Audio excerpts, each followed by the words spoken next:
When you kill one, it is a tragedy. When you kill 10 million, it is a statistic. They call me killer, but I live only to serve the people. And the people's history will judge me. Where the Romans failed, I will succeed. Russia's borders will stretch from coast to coast, for a united Russia is our destiny. Those lands were taken away by corrupt Tsarist diplomats and criminal military officers. They were the enemies of the people. But enough of this. You have served me well. Continue to do so, and your future is as bright as the star of the Soviet Union.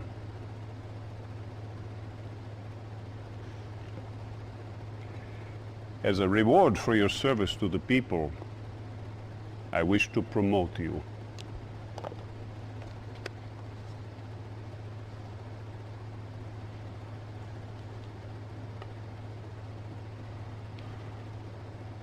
Your first order as field captain is to proceed to Colchis Island. We need the ore there for a special project. In addition, we need to capture the Allied Communications Center. We must know what those Allied dogs are up to. Godspeed. Do what you must for the people.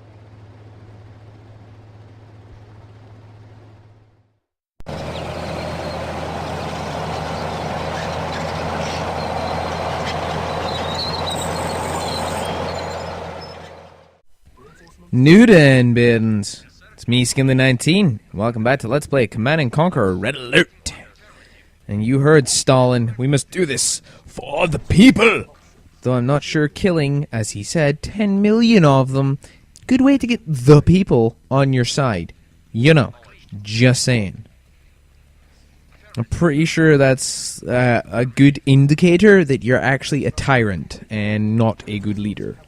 Again, just saying. You don't ever kill any civilians or innocents. Ever. There's no point to it. It's kind of why, like, in this campaign, I get annoyed when, like, when we were playing the Allies campaign, and they're like, our rangers and stuff just started opening fire on, like, civilians. I'm like, what are you doing? Like, they're unarmed civilians. What is wrong with you people? So you don't kill unarmed civilians. They're unnecessary. That's why I usually choose the Allies. I mean, like, you can see in this game that the Soviets are, like, overpowered to hell. Like, I mean, come on, they have heavy tanks, which are basically 2 medium tanks stuck together for the cost of 950. They have mammoth tanks, which are ridiculously powerful tanks. They have Yak attack planes and MiGs, which are, like, they destroy anything they touch, basically, if you have enough of them. And their submarines, like, sink boats incredibly fast. So the Soviets on this game are, like, severely overpowered. So, I mean, I normally choose the Allies mainly because of their faction, as it were, I guess. Because I'm one of these people, like, it's the same with, like, Fallout and the same with, like, Mass Effect and things like that. When I play through the game for the first time, I play through it, like, how I would do it. And that's usually, like, I try and save as many people as I can. And I try and help as many people as I can. Like, just, even if it's the most remedial task in the world, like, they're like, hey, you came here, I want you to go, like, 6 million miles away by walking and get this one thing and bring it all the way back. I would do that for someone rather than just kill them. Like, I'd rather help. And then it's like there was, I think there was one thing in Fallout 3 where you were offered to, like, take a reward or something, and I turned it down, like, twice, and then the third time the guy was like, no, look, I need to give you a reward. Here's a key. Here's your own house. I was like, well, so it shows, like, being good and helping people in the long run does work out better than just instantly killing them. I mean, but that's just me. Like, what do you guys do? I mean, that's why I like playing multiplayer and things with different people. Like, I like cooperative games that have different classes, like Castle Crashers, for instance. Like, you have Fu, who's the healer, or she usually plays as like a healer. And you have Gaia, who's magic users. Like them two both focus mainly on magic. I don't use magic at all. I prefer to get my hands dirty and run in there and beat the crap out of people. Like I really like the variety in some people. Like I really do. It's like a really big, I don't know, I guess you would say a big factor in my games. But anyways, it looks like we have to set up a base on this island. And then I'm guessing we need to go steal that radar dome that's over at the top right over here. And again, I'm going to guess we're going to need submarines, because they wouldn't give us water without it. That's another pet peeve I have. Like, this game, they gave the Allies the, like, ridiculously powerful navy, like the destroyers and the cruisers, blah, blah, blah, blah, blah. But then, like, if you look at all the maps, like the skirmish maps, and even, like, the campaign maps, none of them are based on water. None of them. None of them are strictly water-based. Not a single one. I mean, it's ridiculous. It's like, oh, hey, by the way, we're going to give you the strongest navy in the game, but you can't use it. It's like, why? Why would you do that? And I suppose that I would like to say, like, the Allies' defenses are actually pretty good as well. But they're not. Like, they have the turret for the anti-tank, and they have the pillbox for anti-infantry. The Russians have the flamethrowers early on, which are strictly anti-infantry. They're not very good against tanks. But they do have a little bit of spread damage. But once you get the Tesla coils just tear through everything. Like, if you had, like, 4 of them outside your base, like a battalion of, like, 5 tanks, 5 to, like, 10 tanks, will just be ruined by the Tesla coils. It's ridiculous. It's like, what? Like, how is this fair? Like, so, the Soviets get they get heavy tanks, mammoth tanks, anti-ship submarines, planes, jets, and the best defenses in the game. And what do the Allies get? They get the best navy, but there's no maps to use it on. That, and I guess their helicopters are, like, I would say the longbows are better than Hinds. Mainly because longbows fire missiles rather than machine gun fire, so they can take down vehicles and buildings faster. So I guess they do have a use other than, like, blowing up infantry. Because the Hind is kind of silly. But that's just my kind of rant about this game. Like, the Soviets are, like, overpowered to hell. I mean, the true storyline that you're going with is the Allies. The Allies, like, if you're going by, like, I guess you would say chronological storyline, then the Allies are actually supposed to be the ones that win. Like, the good guys are supposed to win kind of thing. Like, the Soviet story is kind of like what would have happened if they had won, whereas the Ally story is like, oh, hey, this is what happens, this is the real story. Which is kind of bizarre, seeing as the Russians are so severely overpowered. But, having said that, I guess that is, like, a good indicator to be like, okay, yes, the Russians were overpowered, and yes, they could have easily crushed us, but because of Stalin's, like, I don't know what you would call the word. I want to say ambition, but ambition's probably the wrong word to use in this context. But like, the fact that Stalin, like, kills his own people to, like, he's so, like, I can't even think of a word to describe him because it's just so, it's just so tyrannical. Like, it's really just downright evil.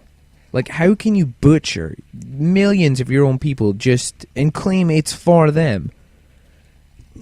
Like, it's no wonder that you lost the war. Like, the way I see, like, building, like, war games and things like this, like, I build my base first.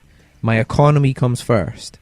Because then I can build a strong army on the back of that. Because it's even like in the old days, like, you needed, like, trade routes and you needed food and supplies to keep your army going. So, I don't even know. Like, it's a good descriptive way of showing, like, that because Stalin was so evil and killed so many of his own people that they all just turned over and didn't really want to fight for him because of what he was doing.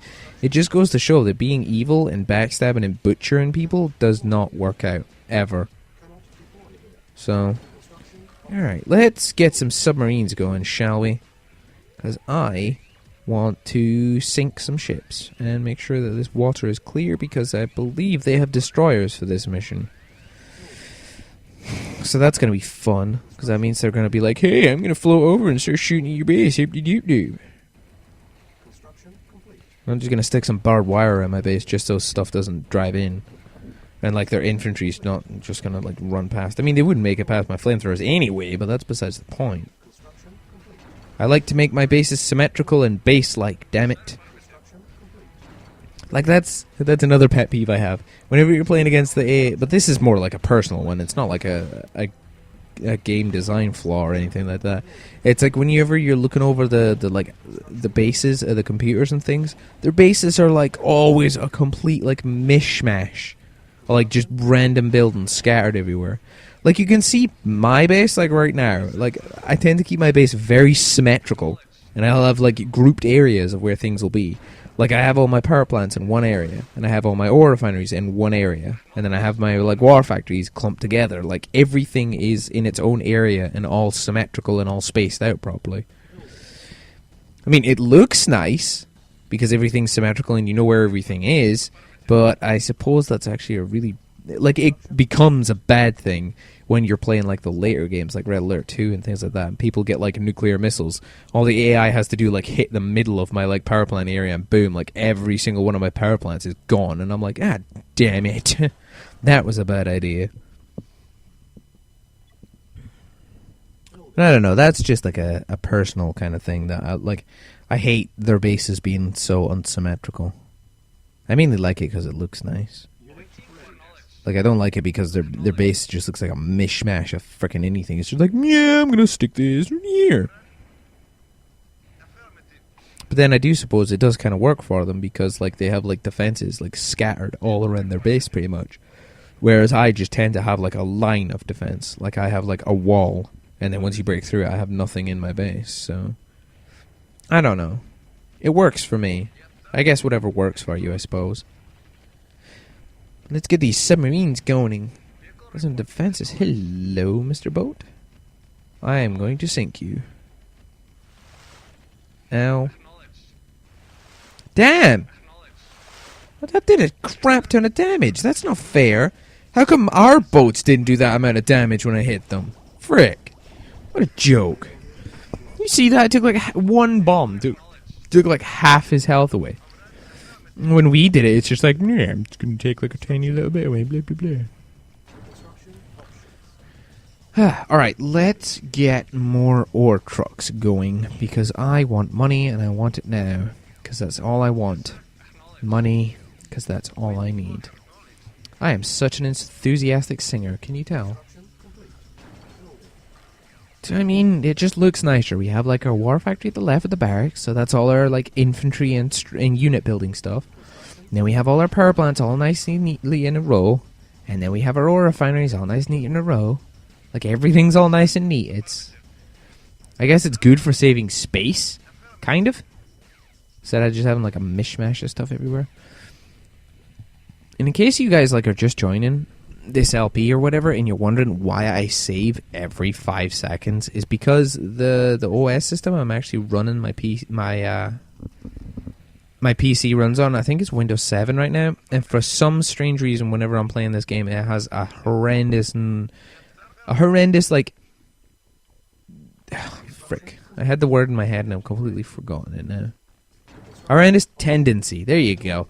Has a really, really bad tendency to just be like, oh, I'm happy, I'm playing in the middle of a game, and crash. And it'll just completely break in the middle of it for no reason whatsoever. That's why I save every 5 seconds, because knowing my luck, I'll get into like a 20-minute video, and then all of a sudden, crashing, you just lost all of that save data. I mean, it's fine, because I can record the 20 minutes, but then, like, later on, when I come back to it, I'm like, well, like, there'll be severe inconsistencies. Like, between episodes, it'll be like, oh, hey, our base looked like this, and now it looks like this. Ah, jeez. Yes, sir. Acknowledged.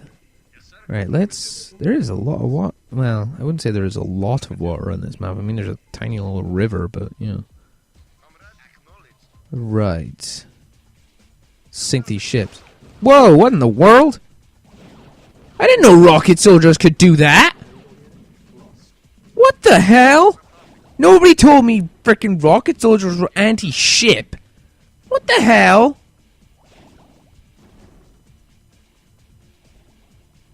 I'm literally in awe right now. I had no idea rocket soldiers could do that.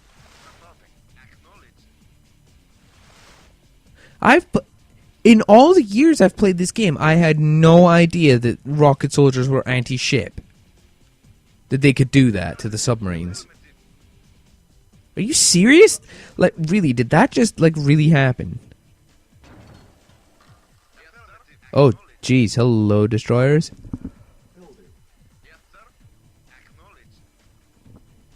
I call shenanigans on that. Alright, we have our ore miners. So, let's start building some tanks. Because I need them. Alright, go over here. I like how when a submarine's like badly damaged, it doesn't dive anymore. Which is kind of a nice touch, because like if your submarine is badly damaged, you can't dive because it'll sink. Kind of thing. Ah! Shoot it! Oh wow, nice shot. Way to hit the coastline. Idiot. Alright, let's get our spy plane going. What is behind door number 1? Nothing! Well, there's an island. We have to secure that island, I believe. So that'll be good. Especially if there's nothing on it. What do I want to do? I want to repair... Oh, jeez. Really? They're attacking me? I knew that I wanted to get submarines out. Because I knew for a fact that they'd be like, oh, we have destroyers, blah, blah, blah. I'm going to come over and shoot the crap out of your base. Assholes. Oh, if only I had more units to kick your ass with. Which I will admit, the computers on this game, if you're playing a skirmish and you're playing against the hardest AI type, I will admit this, if you're not good at defending yourself, pretty much like the strategy I use with the defenses and things really works against the hard AI on this game. Because they like try and bum rush you with like small little batches of units kind of thing, and they'll continually do that. So having like a set wall of defenses really works because they just continually slam against that defenses and it just wastes all their money. Because like I found that if you have like a map where there's like a ton of resources like spread out, you'll do better because the AI tend to like just try and blow each other up. It was kind of silly, but you know. I just let them duke it out until they run out of money or blow each other up, and then I pick off the guys that are left. Because I usually build like nukes and chrono tanks and things like that. I don't think you actually get chrono tanks in this. I think it's retaliation that you get chrono tanks. Either way, I build up like loads of tanks and I just leave them sitting in my base until they're finished, like blowing each other up, and then I'm just like, oh hey, by the way, I have this like battalion of tanks that's just gonna walk into your base and blow you up. Because for some strange reason, I don't know if this is just me, like tell me if this is just me, but if the AI runs out of money on this game, for some strange reason when I'm playing against them, they always sell all their defenses. So they literally just have their base left. And like once you've blown up their ore trucks, they like sell all their defenses, and then they just have a base just sat there, and I can literally just waltz in with like 5, like I could walk in with like 5 rifle infantry and be like, hey, we're taking over, and there's nothing they can do to stop me. Damn it! Blowing up my defenses, you freaking asshole. Wow, this has gone on for quite some time. Freaking almost 20-minute episode. I am going to try and keep these episodes, seen as like Command & Conquer is like a really like slow-paced game, like it's building up and then build up your army, get your base secure, blah blah blah. Like it takes a while to actually get going, kind of thing, for some of the missions. I'm actually going to make these episodes about 20 to 25 minutes long, just because they usually take a little while. I don't know, would that be okay with you guys? Like, just so we can get these, like, because I don't want to have, like, the Allies parts were kind of short, but kind of long, if you know what I mean. Like, they were short in length, but they were long for, like, the length of the LP. So, I don't know. I'm thinking I'm probably going to keep these videos to, like, 20, 25 minutes. Just so we can actually, like, get something done instead of, like, watching me build, like, 6 buildings. Then I'd be like, yeah, let's take this off next time, blah, blah, blah. But, speaking of which, I'm probably actually going to leave this off here, because that's about the 20-minute mark. So, next time we're going to continue blowing up this and capture the radar dome up in the northeast. So, I'm SkiNLeY19. Thank you for watching.